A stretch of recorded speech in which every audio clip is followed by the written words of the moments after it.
In this guide, we will be using an evaporator cleaner on a 2010 Mitsubishi Lancer.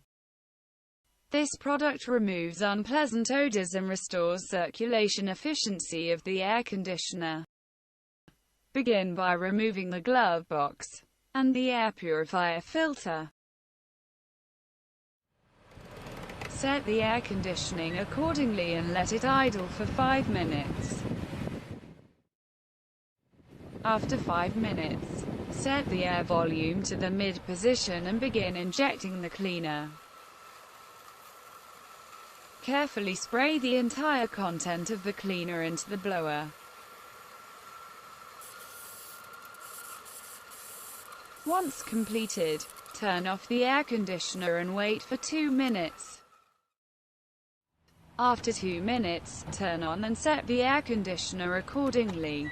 Let it idle for 5 minutes.